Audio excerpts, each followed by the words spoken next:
Bienvenidos a Del Libro al Micrófono. Hoy tenemos una misión, y es meternos en uno de los laberintos más complejos y, seamos honestas, más oscuros que existen: la mente criminal. Pero vamos a dejar de lado los clichés de las series para ir directo al fondo, a las preguntas que de verdad importan. Y para guiarnos tenemos una fuente académica de primer nivel. Nuestro material de hoy es el libro Psicología Forense, Estudio de la Mente Criminal, coordinado por Edith Aristizábal y José Amar Amar, junto a un grupo impresionante de expertos. El objetivo es intentar entender qué resortes se mueven en la cabeza de una persona para que cometa un crimen. ¿Es una falla en la conciencia, una fuerza irresistible o algo, mucho más profundo en la psique humana? Es que es un tema de una complejidad abrumadora. Y lo que este libro, Psicología Forense, Estudio de la Mente Criminal, hace de manera brillante es justo eso. Se niega a dar una respuesta simple. Aborda el crimen no como un acto que sale de la nada, sino como el resultado de una confluencia de factores. Lo primero que nos deja claro es que no hay una sola respuesta. Aceptar esa complejidad es el primer paso. Totalmente. Y para empezar a desenredar esa madeja, creo que tenemos que ir a lo básico. Cuando pensamos en un psicólogo, nos imaginamos a alguien ayudando a un paciente, ¿no? Pero a ver, ¿qué hace exactamente un psicólogo forense? El libro es muy enfático en que su rol es radicalmente diferente. Radicalmente, esa es la palabra. Es una distinción que el libro subraya como fundamental. En la evaluación clínica tradicional, el objetivo es claro: ayudar al paciente. La relación se construye sobre la empatía, la confianza. Una alianza terapéutica, le llaman. Exacto. El psicólogo está del lado de la persona que tiene enfrente, busca su bienestar. Claro. En cambio, en la evaluación forense, todo ese esquema se invierte. El objetivo no es ayudar a la persona evaluada, sino buscar la objetividad para ayudar a la justicia. El psicólogo debe ser escéptico por naturaleza. Tiene que verificar cada dato, contrastar información. Y mantener una postura más distante. Mucho más distante, a veces incluso confrontativa. Un momento, eso cambia todo el juego. Si entiendo bien, el cliente del psicólogo forense no es la persona sentada en la silla. No, para nada. Sino el propio sistema legal. La verdad que necesita el sistema. Exacto. Y eso debe crear una dinámica increíblemente tensa en la habitación, porque la persona evaluada probablemente piensa que el psicólogo está ahí para ayudarla. Claro, esa tensión es el núcleo de su trabajo. El psicólogo forense tiene una obligación ética con la objetividad y con el sistema judicial. No está ahí para curar o aliviar, sino para aportar un análisis científico que le sirva a un juez para tomar una decisión. Y el libro detalla que su campo de acción es muchísimo más amplio de lo que una se imagina. Sí, no es solo el derecho penal, determinando si un acusado es imputable o no. ¿En qué otras áreas trabajan? Pues el libro menciona, por ejemplo, el derecho de familia, que es un campo enorme. Para casos de custodia de menores, me imagino. Exacto, un tema delicadísimo. También en derecho laboral, investigando situaciones de acoso o mobbing. Donde el daño psicológico es el centro del caso. Justo. Y por supuesto, en victimología, que es un área crucial, atendiendo a las víctimas, evaluando el daño psíquico que han sufrido. Es un profesional que se mueve justo en la frontera entre la psicología y la ley. Esa es la definición perfecta. Bien, con ese marco ya claro, vamos a lo que todos queremos saber. El libro Psicología Forense, Estudio de la Mente Criminal, se mete de lleno a desglosar las razones que llevan a una persona a delinquir. Y es fascinante porque rompe con la idea de que hay una sola causa. El capítulo de Andrés Mauricio Ponce sobre esto es una hoja de ruta increíble. Perfecto. Pues la primera razón que expone el libro es la falta de conciencia. Y es importante aclarar que no se refiere solo a estar dormido, aunque el sonambulismo sería un ejemplo extremo, claro. Habla de estados alterados de conciencia, ¿no? Sí, que pueden ser provocados por el consumo de ciertos psicofármacos, por hipnosis. La clave aquí es que la persona en el momento del acto no tiene la capacidad de comprender que lo que está haciendo es ilegal. O sea, el filtro de esto está mal está completamente apagado. No es que no le importe, es que ni siquiera lo procesa. Exactamente. Dentro de esta categoría, el libro también incluye la inmadurez psicológica severa, como en ciertos grados de discapacidad intelectual. O algunos trastornos psicóticos. Claro, donde la persona está desconectada de la realidad, no hay una valoración real de sus actos. El acto ocurre, pero la mente no lo registra como una decisión moral. El segundo punto me pareció casi de ciencia ficción. La falta de voluntad o autodeterminación. Aquí la persona está consciente, pero actúa sin una voluntad libre. ¿Cómo? ¿Cómo es eso posible? El libro lo describe de una forma muy potente, como una fuerza a la cual no se puede resistir. Hay una acción física, pero la voluntad que la impulsa está, digamos, secuestrada. Sí. El individuo no es dueño de su comportamiento. No se está autorregulando. Exacto. Es crucial no confundirlo con la motivación. La motivación es un proceso consciente. Aquí no hay premeditación. Es algo que anula el libre albedrío. Esa idea de una voluntad secuestrada es y me parece que conecta directamente con el tercer punto del libro, que es la influencia psíquica. Es una transición perfecta, ¿sí? Porque aquí la voluntad no está secuestrada por algo interno, sino por alguien más. Justo. En la influencia psíquica, la voluntad de otro es la que dirige el acto criminal. Y el libro describe varios mecanismos para esto. Como la coacción moral. Sí, que es básicamente generar un temor tan grande en alguien que esa persona termina delinquiendo para evitar un mal mayor. O el miedo insuperable, un estado de terror tan intenso que anula la conciencia y la capacidad de control. Piensa en una situación límite, donde el pánico te hace actuar de forma irracional. Claro. Y también mencionan la provocación. Sí, la provocación es clave. Será cuando un acto de ofensa es tan grave que genera un impulso de ira incontenible. Lo llaman una explosión motora. El caso del homicidio en un arrebato de furia. Ese mismo. La reacción es casi un reflejo, sin pasar por un proceso de deliberación racional. Luego el libro nos presenta un escenario que es particularmente trágico, la afectación psíquica. Es la idea de la víctima que se convierte en victimario. Es uno de los puntos más complejos y más humanos. El libro describe cómo el acoso moral o el maltrato psicológico sistemático puede llevar a una víctima a través de un proceso devastador. Primero hay una fase de alerta, luego una de resistencia. Donde la persona lucha por mantenerse a flote. Sí, pero finalmente llega una fase de agotamiento total. Y en ese punto, el psiquismo está tan quebrado que la persona puede cometer un crimen. No por maldad. No, sino como una reacción desesperada de ataque. Es una estrategia de supervivencia cuando siente que ya no tiene ninguna otra salida. Como un animal acorralado que finalmente ataca. Y eso nos lleva a la quinta razón, que quizás es la que más asociamos con el criminal de las películas.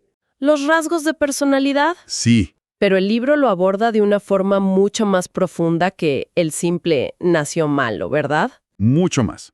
Habla de patrones de comportamiento que se forman desde la infancia, a menudo como resultado de una educación deficiente, un entorno violento. Una historia de vida traumática. Exacto. Y aquí, el libro se detiene en el perfil del psicópata, basándose en los estudios ya clásicos de Robert Hare. A ver, cuando escuchamos la palabra psicópata, pensamos en Hannibal Lecter. Pero en un perfil clínico real, ¿cómo se ve eso? ¿Es tan obvio? Esa es una excelente pregunta, porque la realidad es mucho más insidiosa. El libro detalla los rasgos y son escalofriantes. Estamos hablando de una ausencia total de remordimiento y culpa. No es que la oculten, es que no la sienten. ¡Qué fuerte! A eso se suma una capacidad para la mentira patológica y la manipulación, que es casi un arte. Tienen una profunda insensibilidad. La falta de empatía de la que hablábamos. Exacto.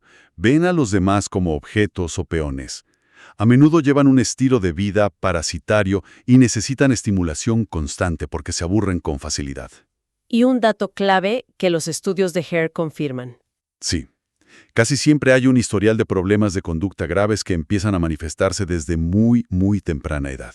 Entonces, acabamos de recorrer un espectro enorme, desde un acto casi reflejo hasta una personalidad fríamente calculadora. El mensaje central aquí parece ser que no hay un único perfil criminal, Es el resumen perfecto. sino que el camino hacia el delito puede empezar desde casi cualquier rincón de la experiencia humana. Esa es una de las mayores contribuciones del libro. Nos obliga a abandonar la idea de una caja única para el criminal y a pensar en múltiples trayectorias. Y justo cuando una cree que ya tocó fondo en esa complejidad, el análisis se vuelve aún más profundo. El libro utiliza las teorías psicoanalíticas de Freud y Lacan para explorar conceptos como la culpa inconsciente y la perversión. Y aquí la lógica que manejamos se invierte de una manera que te deja pensando. Es, sin duda, una de las partes más contraintuitivas y fascinantes del texto. Introduce el concepto de los delincuentes por conciencia de culpa. La idea, que a primera vista parece una locura, es que algunas personas no cometen crímenes por falta de moral, sino porque arrastran un sentimiento de culpa inconsciente tan abrumador que buscan el castigo para aliviar esa presión. Espera. ¿Me estás diciendo que alguien puede cometer un crimen no porque tenga poca moral, sino porque tiene un exceso de culpa, aunque no sepa de dónde viene? Eso es. Rompe con todo lo que uno cree saber sobre el tema. Totalmente. El crimen en estos casos les da una razón real y tangible para sentirse culpables.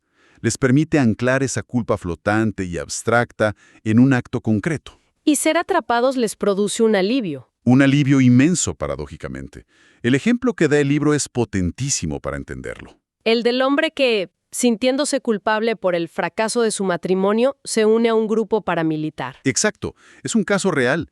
Él mismo relata que se unió a ese grupo con la esperanza de que lo mataran en combate. Buscaba que otro lo hiciera por él. Sí, porque no era capaz de quitarse la vida. De esa forma, conseguía enlazar ese sentimiento de culpa difuso con un acto real y castigable. Lograba ocupar esa conciencia de culpa. Es una lógica brutal. Y el libro contrasta esto de manera radical con lo que llama la posición perversa. Si el neurótico delinque por un exceso de culpa, ¿qué pasa con el perverso? Aquí el panorama es el opuesto absoluto. El perverso, a diferencia del neurótico que sufre, no siente culpa alguna. Su acto no busca aliviar ninguna presión interna. Su objetivo es obtener una satisfacción, lo que el psicoanálisis llama un goce. ¿Y cómo se obtiene ese goce? Y esto es lo terrible, despojando a la víctima de toda su humanidad, convirtiéndola en un mero objeto para su propia satisfacción. El otro es un instrumento. El libro recurre a testimonios del conflicto armado colombiano para ilustrar esto que son durísimos. Sí, y los usa de una forma muy precisa. El libro muestra que los actos de tortura y humillación no buscan solo matar. Matar es casi secundario. El objetivo principal es destruir la subjetividad de la víctima, borrar su identidad, aniquilar su dignidad. Reducirla a un objeto. A un objeto de goce para el victimario. El dolor, la humillación, no son medios para un fin, son el fin en sí mismo. Entonces, tenemos toda esta teoría, desde los rasgos de personalidad hasta estos conceptos psicoanalíticos. La pregunta es, ¿esto se puede medir en la práctica? El libro presenta una investigación que intenta trazar perfiles y los resultados son muy reveladores. Así es. Para no quedarse solo en la teoría, el libro incluye un estudio comparativo muy interesante. Se tomaron 3 grupos de personas. El grupo A, condenados por delitos graves, como homicidio y terrorismo. El grupo B, condenados por delitos menores. Y el grupo C, una muestra de la población general, sin condenas. ¿Y los midieron? ¿Cómo? A todos se les aplicó el MMPI, el Inventario Multifásico de Personalidad de Minnesota, que es una de las pruebas de personalidad más utilizadas y validadas del mundo. ¿Y los resultados? ¿Qué dijeron? Pues fueron contundentes. El grupo A, el de los delitos más graves, mostró rasgos psicopatológicos significativamente más elevados que los otros dos. No fue una diferencia sutil. ¿Y qué rasgos fueron los que más destacaron? Las 3 escalas que más se elevaron en el grupo A fueron la de desviación psicopática, la de paranoia y la de esquizofrenia. De acuerdo, esos son términos clínicos potentes. Pero, ¿qué significan en términos de comportamiento? ¿Cómo se traduce ese perfil? Pues el perfil que emerge de esas escalas describe a individuos que tienden a ser irritables, hostiles y resentidos. Muestran un desprecio muy marcado por las normas sociales. Y por las figuras de autoridad. Exacto. Una característica central es una profunda insensibilidad ante las consecuencias de sus actos y una incapacidad para aceptar la responsabilidad. La culpa siempre es de otro. Es fascinante que el estudio conecte estos rasgos con un contexto social deprivado o violento. ¿El libro da alguna indicación de qué pesa más? ¿La naturaleza o la crianza? Bueno, el libro es cauto al respecto, pero la conclusión que se desprende es que no es una cosa o la otra, sino una interacción tóxica entre ambas. No existe una única personalidad criminal, pero sí existen ciertas estructuras de personalidad, como la que acabamos de describir, que son mucho más vulnerables. ¿Y cuando esos rasgos se encuentran con un entorno de violencia y falta de oportunidades? El riesgo se dispara. El entorno actúa como un catalizador que potencia y agrava esas tendencias latentes. El entorno como la chispa que enciende la pólvora que ya estaba ahí. Exactamente. Y eso lleva a la reflexión final del libro, que va más allá del diagnóstico. Aborda el trauma y la responsabilidad. Señala algo obvio, pero fundamental. Tanto víctimas como victimarios quedan profundamente marcados por la violencia. Sin embargo, y este es un punto crucial, a pesar de todos los determinantes, el sujeto siempre conserva la capacidad de asumir sus actos. No es un mero juguete del destino. Y eso nos deja con una pregunta final. Sí, una muy provocadora para reflexionar. En sociedades fracturadas por ciclos de violencia, ¿cómo equilibramos el peso innegable del entorno y la responsabilidad irrenunciable del individuo para poder finalmente romper esas cadenas de agresión? Uf. Una pregunta que resuena muchísimo después de cerrar el libro. Un análisis fascinante que nos obliga a mirar más allá de lo evidente. Ha sido una exploración increíble de psicología forense, estudio de la mente criminal. Gracias por acompañarnos en este viaje. Para seguir la conversación y descubrir nuestro próximo análisis, no olviden seguirnos en nuestras redes sociales. Somos Del Libro al Micrófono.